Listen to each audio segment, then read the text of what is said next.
We left off Thursday discussing heat capacity. I think there was a discussion concerning bathroom tiles, tile floors, and carpet, and did we get to making macaroni and cheese? We didn't get to making. You kind of said, he talked about the pot. Remember how Yeah, the pot was? but we didn't finish that discussion. No. Okay, so there we go. Let's talk about that. So we determined with the bathroom floor that the tile, even though the tile itself was at the same temperature as everything else in your house, that when you stepped on the tile, it felt like it was at a different temperature because the heat capacity of the individual tiles is a greater capacity, meaning it was able to absorb more of your energy before it changed temperature.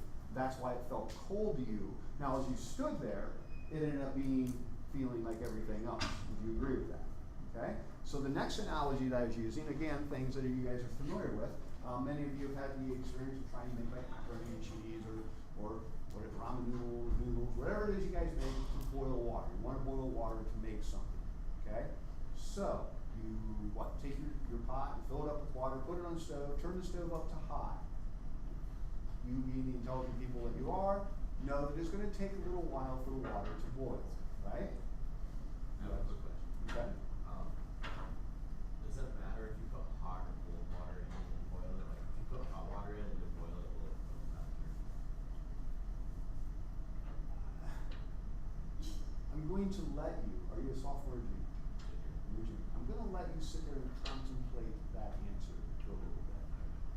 If I put a lid on it, will it bubble faster? I'm going to let him contemplate his question a little bit more. Obviously it sounds Why like is that. putting salt in the Obviously water it make it seems bubble like faster? if you put hot water in it, it'll boil faster. Yes. Right. Okay. Because it's already got a head start. In fact, you guys are particularly going to have an advantage over my first group because of that same question you just asked when we start doing our lab. When I start getting into the lab, you'll see what I'm talking about. But yes, it will boil faster. Why? It's got a head start. See where I'm going with that? Yep. Okay. Gracie, save your other two things for later, okay? My salt in my lid? Yeah. Okay. Okay, moving on. Anyway, so let's say one day though you're in a hurry, you're trying to get this done fast, and I know you guys all been through this, and you come back like 3 or 4 minutes later, okay? And you look in there, of course, the thing's not boiling yet, right? But how many of you have actually stuck your finger in the water to see how hot it is? And I know a bunch of you have. Okay, were you okay? Did it burn your finger after a few minutes of heating? Now, was the water warm? It was warmer, right? Might be approaching hot, but it certainly wasn't boiling, it certainly didn't hurt you. At the same time, if you put your finger in the pan, did you touch the side of the pan? I've done that before. Hold on. So, Gracie, how did that feel? It was a lot hotter. Okay, but thank you for being this person today. It happens in every class. So why did, with both materials, the water and the pan, was subjected to the same heat source, why was it, now that we have all this knowledge now, that the water didn't burn you, but the pan did? Go ahead, Gracie. Okay. Oh, okay. So the heat capacity of the water is greater than the... That's precisely it. Okay? Because as it turns out, water has, we're going to find out a little bit later, one of the higher heat capacities that there is. Metals, on the other hand, have very low heat capacities relative to other things. Okay? That's also the whole difference between something that's an insulator and a conductor. Again, I want to go over this capacity thing. The last analogy I like to use is a sponge. You guys have all used sponges before to wipe up some liquids in water and that kind of thing, right? Each sponge has its own capacity of absorbing the stuff, okay? So if I spill a little water here, just a few drops of water, I take a sponge, I wipe up the water, okay? The water's gone, where'd the water go? Into the sponge. Can you see the water in the sponge? No, because it went into the sponge somewhere, okay? Same thing with the energy into the water that we were trying to boil, okay? The energy, the water absorbs that energy, although its temperature really doesn't change that much, okay? However, you do reach its capacity to absorb that energy at some point in time, and then that energy gets transferred to the next piece of the surroundings, whatever it happens to be. On the other hand, look at it this way. The pan itself has a very low heat capacity. It's only able to absorb a little bit of energy before that extra energy gets passed along to the next thing in the surroundings. In this case, it's the water. Does that make any sense? Okay. All right. Close the door. See if that helps. All right. Now, that's all the qualitative stuff with energy and heat capacity and so on and so forth. Next, we want to get into the quantitative piece. And we're going to look at something called specific heat capacity. Heat capacity in itself just again deals, and that's also can be a quantitative thing. It just looks at the amount of energy that a substance can absorb or lose per degree Celsius temperature change. Something with a high heat capacity also, even though it takes a while for it to heat up, will also lose that energy very, very slowly. Great example of that is, I don't know if anyone's ever lived near a large body of water, and I'm not talking a big pond, or I'm not talking about Delaware Lake. I'm talking like things like Lake Erie and like one of the oceans. No one's lived near, you have? Where? Like Sandusky. You lived in Sandusky? Didn't live there, but like I go there a lot. You go there a I lot. experienced Sandusky. Okay, so you spend some time up there. Lots of Where I'm going in the spring or the fall. Oh God, both. Okay, the reason I'm going with this, and I used to live up in Northwest Ohio, I used to spend a lot of time up near there too. A lot of times if you watch the weather forecasts up there, okay, in the fall, well, even though we're not really in fall right now, because has anyone even seen any leaves that have changed color yet? Some Yeah, parts it's not. What? But there's a couple trees there. Some. I mean, usually by now we're in like full color. You guys knew that, right? Is it global warming? Is that what it is? That was a serious question. Yeah, I Is it know 'cause that it's is, too and hot? I mean, very likely related to that. But anyway, where I'm going with this is in the fall that we're currently experiencing, although it's not much of a fall yet. If up in those large bodies of water, you know, Sandusky, Port Clinton, Toledo, those kind of areas, Cleveland, all those areas, okay? When you look at the weather forecast, you'll see that their temperatures are typically a little higher at this point in the year than maybe some of the places that are more inland, okay? Especially in the mornings, the low temperatures end up being not as low as there are in the areas not near the lake. On the other hand, though, in the spring, you'll find those same cities, their high temperatures aren't nearly as high as the ones that are further south. Why is that? Because the body of water is absorbing more heat, so it's not as hot. Yeah, so in the fall, like we are now, that water, Lake Erie, has been absorbing all this energy all summer long, okay? And now as the nights start getting cooler, the land temperature gets cooler relatively quickly, but the water still has all that energy that had absorbed all summer, and so the temperature of those cities will stay a little bit warmer for a little bit longer. We experience that. If you guys ever, I don't know where you guys live and all that stuff relative to the river, but you've noticed if you're near the river, it's really foggy in the mornings now. If you're anywhere near the river, because the water in the river is still warm and the temperature drops and cool. But in the spring, just the opposite happens. The land heats up relatively quickly. It has a lower heat capacity, but the water, well, Lake Erie, it's either been frozen all winter long or the water's still really, really cold. It takes a while for it to warm up. So the temperatures, the high temperatures are a little bit cooler for a while in the spring until it has a chance to warm up. So anyway, that's another good application of stuff. This, since it's a quantitative thing, there's going to be an equation with it. That equation can look like this. Okay, Q equals MC delta T. It's a pretty simple equation. Sometimes students get a little confused as to what this stands for. They kind of sometimes mix these two pieces up. So, even though this represents energy as heat, let's just call it heat, okay? Some students kind of mix that up with this thing, which is heat capacity. So, I like to call this quantity of heat. To give you something to throw the, or tie the Q into. Okay. The M, anyone want to take a stab for the M? It is mass, very good. And this is what makes this equation specific heat capacity. As soon as you start throwing mass into the equation, now it's called the specific heat capacity equation. You can also have molar heat capacity, but you don't even know what a mole is yet, so we're going to let that go for a little bit. The delta T, I think everyone's familiar with. And that is change in temperature, which we know is T2 minus T1.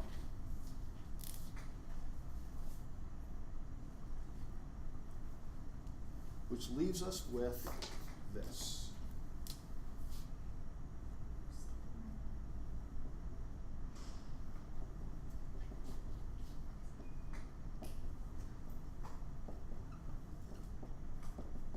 Oh, I meant to give you guys the units for these. I'll do that here in a second once you catch up. The mass is typically measured in grams, especially in this class. The amount of energy is typically measured in joules, although you will see some things where the capacity is given in calories, another unit of energy. Temperature change, as you can imagine, is going to be in degrees Celsius. So with all that being said, what are my units for C? Well, I don't expect an answer right now, okay? So what I would like to do, though, to give you a chance to find out what the units for C are, is let's rearrange this equation and solve for C. I think I showed you a quick and dirty way of doing this. But to remind you,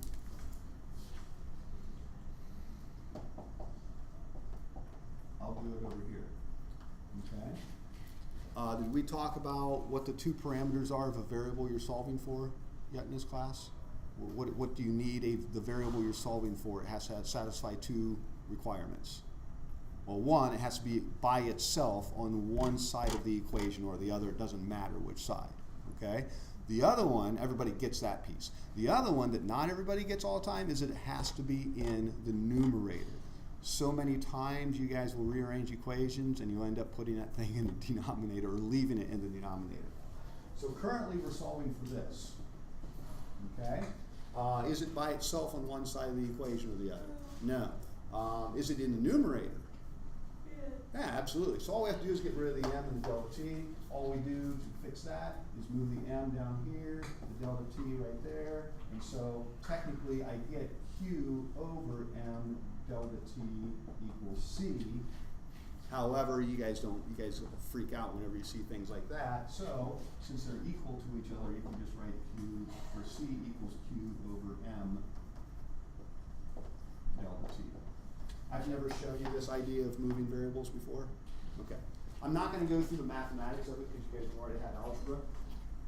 However, if you want to move, if you're dealing with multiplication and division, if you want to move a variable from one side of the equation to the other, move it diagonally. For example, these two started off in the numerator. Would you agree? And since I want to put them on the other side of the equation, I move them to the denominator. Works every single time. Give you one more example of that without getting too crazy of stuff yet because we have other things to do. This is the equation we're going to use quite a little bit later in the year. Okay. Let's say I wanted to solve for mass. How would I go about solving for mass? What would the equation look like? Anybody can shout this out. Even Gracie. She was interrupting. someone's ability to learn.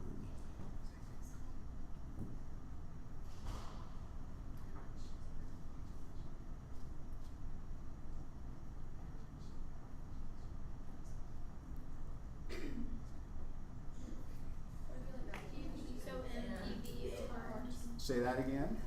NPV over R2 because Yeah.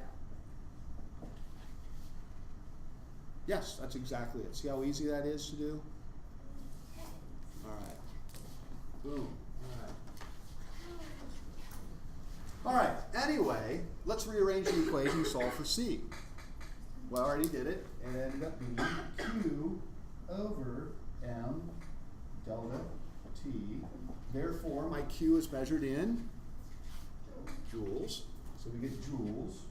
And mass is in grams.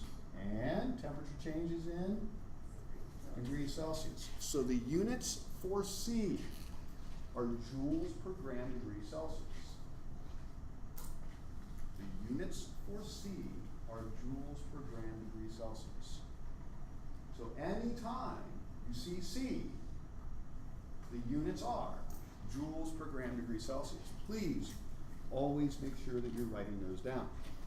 All right, next, I do want to give you one substance's heat capacity, okay? And it is for water.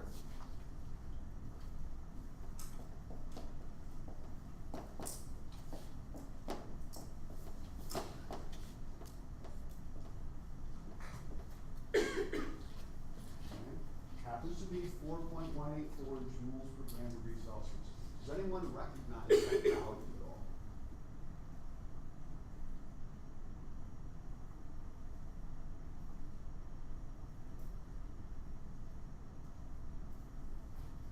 Okay, so let me show you one other thing.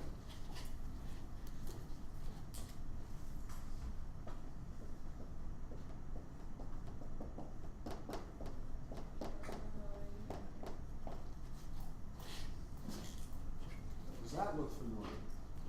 that was on our test. That was on a quiz somewhere, wasn't it? I tried to make as many of those quiz questions dealing with chemistry in some sort of way, as much as I could, without having you guys know any chemistry yet. There were a couple of them that I, really kind of ran out of options, but anyway, you can easily convert back and forth between those things. One other discussion I forgot to have with my first group, I'm going to go ahead and have it now, maybe because also it's being recorded. This is a good thing. I hope you guys understand, and you may not be familiar with this. Does anybody have any food with them? I mean, seriously, like food, like a package of food? Can I see the package real quick? Well, what kind of I need a package that has like the nutritional values on I it. was just kidding. No, No, you don't have. Does anybody have anything like that? You know what? I had one of these this morning. I had exactly this morning. I had a whole box full of them back here. And here we go. Is that right there the same word that I wrote up there? No, it's not. No, it's calories. It's okay. What's different about this word? It's more than one. Okay. Besides being plural.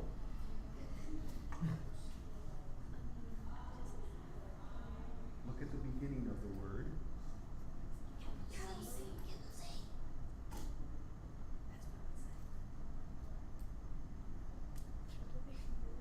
Look at the beginning of the word and see if it's different than the word that I wrote up there. Okay. On here, it's a capital C. Anytime you read a food label, it will always be a capital C. Notice I intentionally did not make that a capital C. I made it a lowercase c. There's a difference.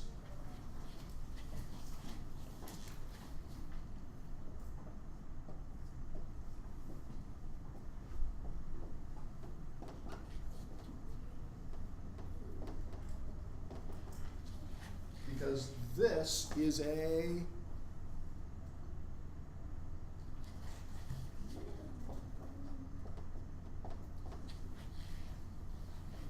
Kilocalorie. So all of your food labels are actually in kilocalories. Meaning, when you say, oh, I had this thing, it only had 100 calories. No, it didn't have 100 calories. It had 100,000 calories. We're supposed to have 2. What the heck? Okay. Oh, only 2 kilocalories? Or 2,000? Okay, see now you got a question what's going on. So let's do this. Does anybody work at McDonald's? Every once in a while I get somebody that works at McDonald's. Okay. So does anybody know how many calories in it? Oh, close. I see. I don't know their. No, It's okay. Does anyone know how many calories are in like a Big Mac? 700. 700? No. I think it's like 485 or something like that. And just to make our lives easier so we can do this stuff in our head, let's call it 500. Okay? Let's call it 500 calories in a Big Mac. Now, that's 500 kilocalories, so really it's 500,000 calories. Let's convert that to joules, roughly. 500,000 calories. How many joules? Don't touch your papers, don't touch your calculators, use your brain. I said roughly. Well, 1 calorie is equivalent to a little over 4 joules. So we're talking a little over 2 million joules of energy in a Big Mac. Where I'm going with that is, a joule is a really small amount of energy. I don't know if that has been presented to you yet or not. Okay, because you guys have dealt with joules before, haven't you? With some physical science calculations, kinetic, potential energy, all that kind of fun stuff. Okay? So a joule is a really small unit of energy. I'm just trying to throw it out there. As you guys get deeper in chemistry, you're going to find out a lot of times we deal with kilojoules because it's a easier number to work with.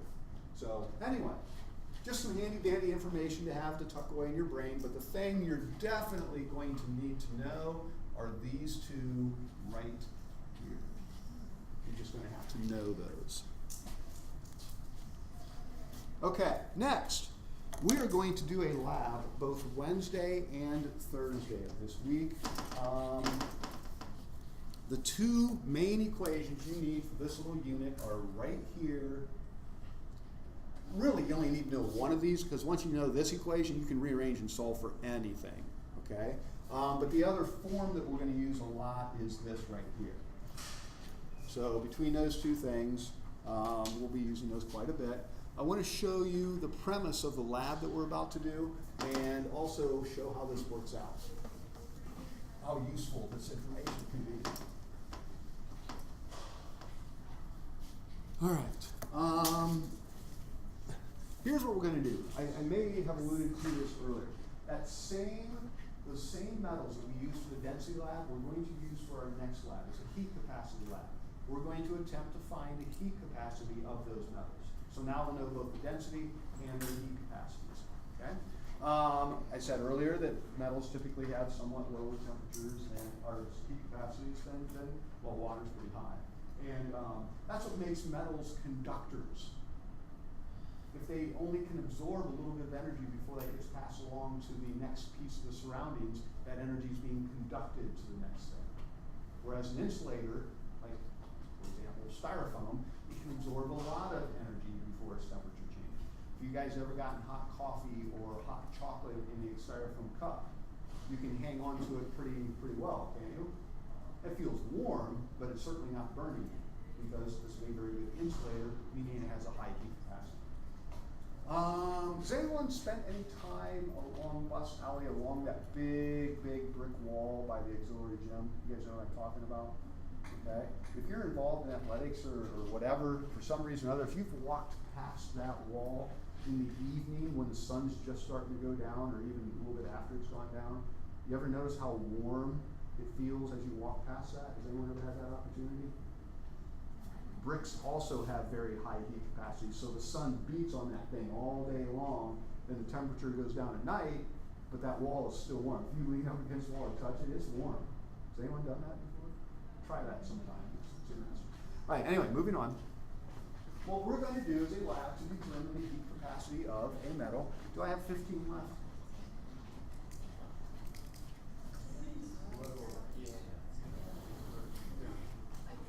Okay, close enough. I'll just grab one of these metals. The metals are going to be dry, just like the work or density lab. Here's what we're going to do. The reason I'm walking through this is so that you guys see how it's going to work out. We need to find the heat capacity of this metal. Okay? How much heat it's able to absorb without changing its temperature very much. Okay? It's going to be a kind of a complicated process to do that. We can't do it directly. So we're going to have to measure the temperature change with some other things in conjunction with that.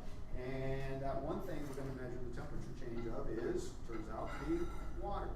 So what we're going to do is we're going to heat up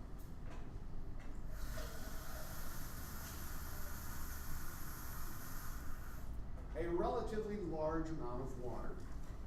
We're actually going to cause this water to boil. Now, what is the normal boiling point of water at standard atmospheric pressure? Around 100 degrees Celsius. Now, it does depend on atmospheric pressure. I'll prove that to you guys later this year. I can make water boil at 60 degrees Celsius. I can make it boil at 70 degrees Celsius. All you have to do is reduce the pressure, okay? But for our intents and purposes, it's going to be around 100 degrees Celsius. You'll actually measure that. So we'll get the burner set up, blah, blah, blah, get that thing running. Now, here's where you guys have an advantage. The other group will have already done this before you get here. I'm going to tell them to leave this out. So your water is going to be already warm.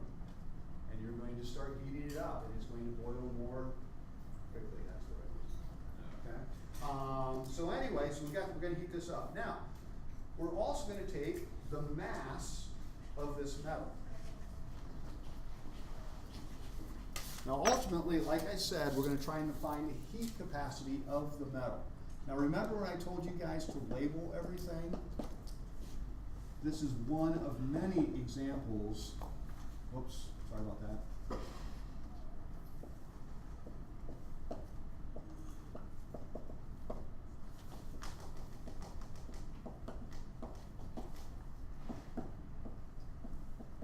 What I'm talking about, because we're going to be taking a lot of different measurements, the same measurements for different materials.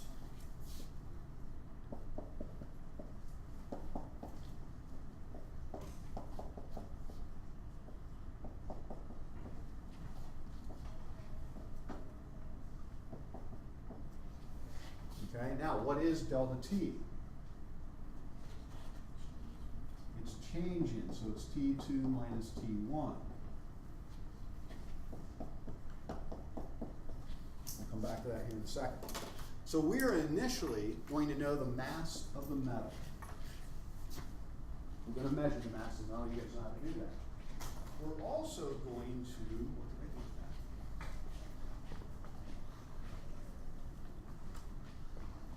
with that? Measure a volume of water. We're going to get close to 100 milliliters of water. Okay? Now, we're going to measure it precisely though, like we always do. Okay? And so, here we go. And so in this case, oh, it looks like I have 96.7 milliliters of water. Okay? Now, what's the mass of this 96.7 milliliters of water?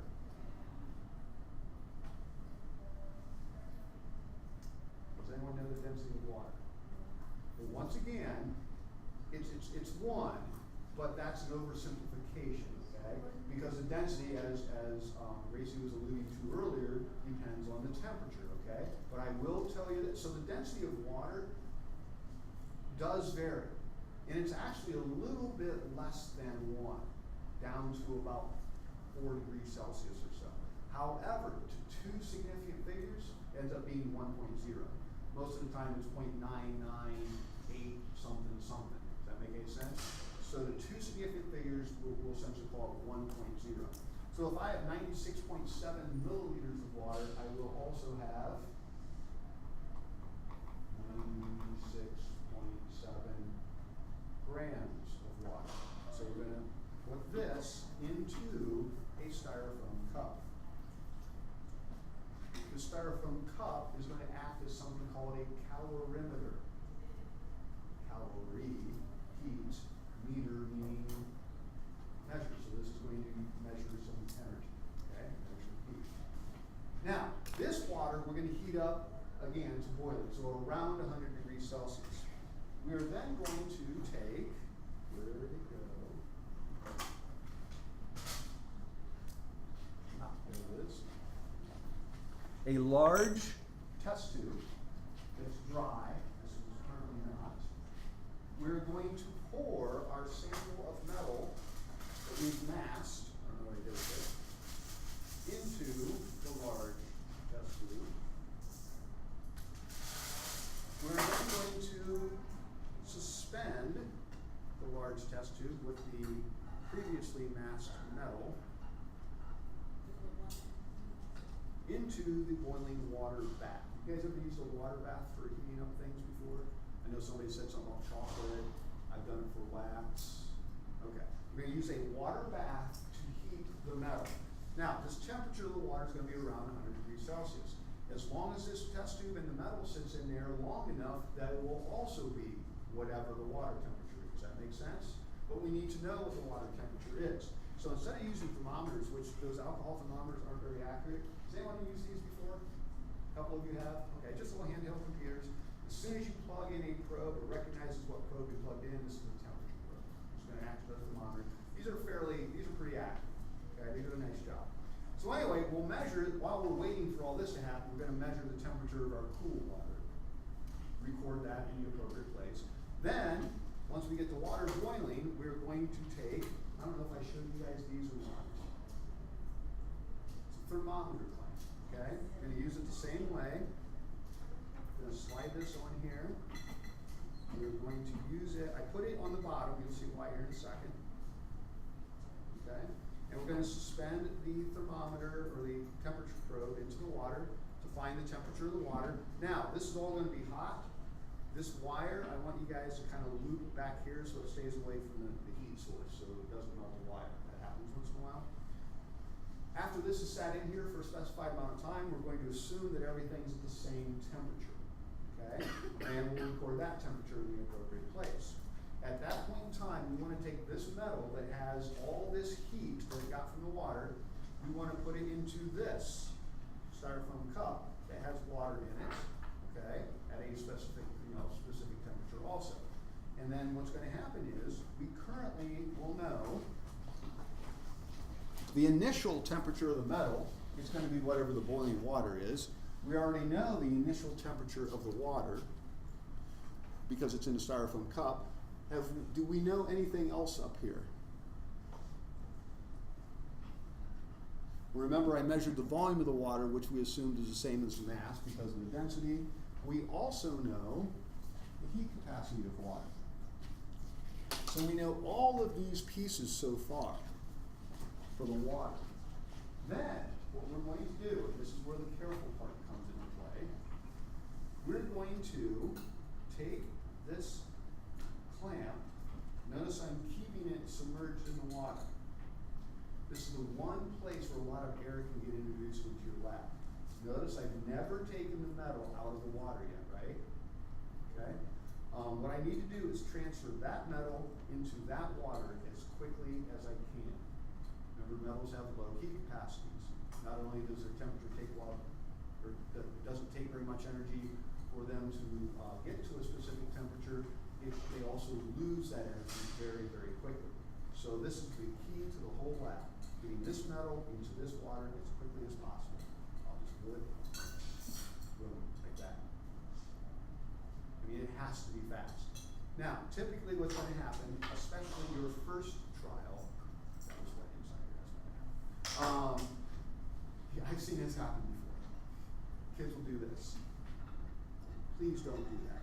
Okay, they'll be like, okay, time to transfer. Let's see. All right, let's do that with this. Oh shoot, I can't get it off. Now, what was I supposed to do with that? Oh, get it into the water. Oh, okay. I mean, you can imagine that happening, right? You've probably seen stuff like that happen. That's why I demonstrated that. Get that into the water as quickly as possible. Now, what's going to happen to the temperature of the water that's in here? This is kind of your question, really. Go ahead. It's going to go up. What's going to happen to the temperature of the metal, do you think? It's going to go down until they both have the same temperature.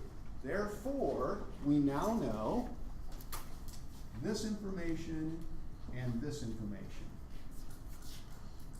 From all of this information, what can I find? The amount of energy that the water gained. Didn't it gain some energy? Okay. However, assuming that we made that transfer quickly enough, would that also not mean the amount of energy that the metal lost? Would you agree with that? The water gained its energy from the metal. This gained energy because this lost energy to it. With that being said, all we have to do is plug that value in up here. Therefore, we know this, and all I have to do is rearrange the equation and calculate C. Pretty simple little thing. Wow. All right? Here's the deal. Each day, we're going to do this Wednesday and Thursday, each group will have the same metal. I'm hoping that you get really close to the accepted value, but I'm telling you right now, this will not go as well as the density lab did. There's just so many variables that you have to account for that it's hard to get everything to work out really, really well, okay?